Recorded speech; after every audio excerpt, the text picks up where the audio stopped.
সংগ্রামে থেকে আন্দোলন সংগ্রাম করেছি তখন হয়তো আপনারা শিশু ছিলেন, দুধের বাচ্চা ছিলেন।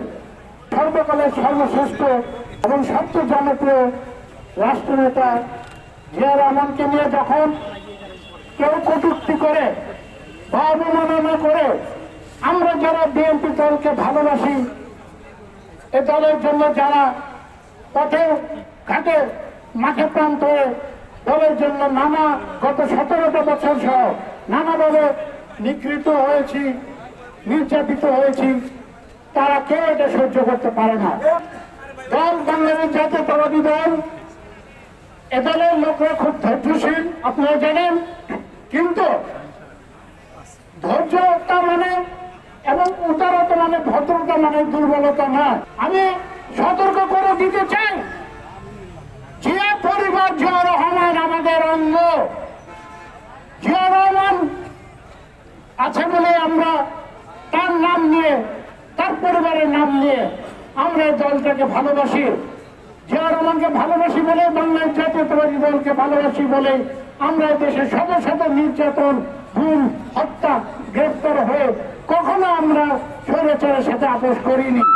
আমরা যখন বিগত 17টা বছর অত্যাচার সংগ্রামে থেকে আন্দোলন সংগ্রাম করেছি তখন হয়তো আপনারা শিশু ছিলেন, দুধের বাচ্চা ছিলেন।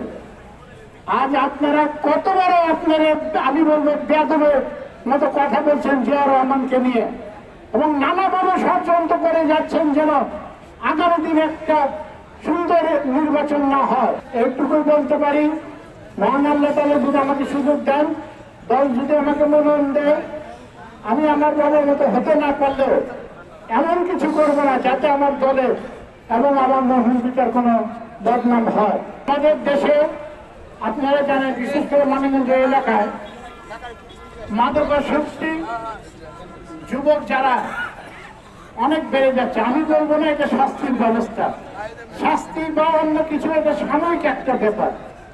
আপনি এটা বন্ধ করলেন, আবার কিন্তু মাদকাসক্তি শুরু হবে। তো আমার যেটা প্ল্যান, যে আমি প্রত্যেকটা ইউনিয়নে, প্রত্যেকটা গ্রামে না হলেও প্রত্যেকটা ইউনিয়নে যে খেলাধুলা বা স্পোর্টস কমপ্লেক্স এটা তৈরি করব। সেই সাথে ছেলেদের, ইয়াং যুবক, তরুণী কিশোরীদের যাতে তারা খেলাধুলায় ব্যস্ত থাকে, মাদকের দিকে ঝুঁকে না যায়। সেই সাথে মাদকের ব্যবসার সাথে যারা জড়িত থাকবে তাদেরকে অবশ্যই দৃষ্টান্তমূলক শাস্তি যাতে হয় সেই চেষ্টায় আমার থাকবে। আমি অন্তরে যাওয়ার মুখে তাই আমি কখনোই আমার দলের লোকদেরকে চাঁদাবাজি করতে দেব না।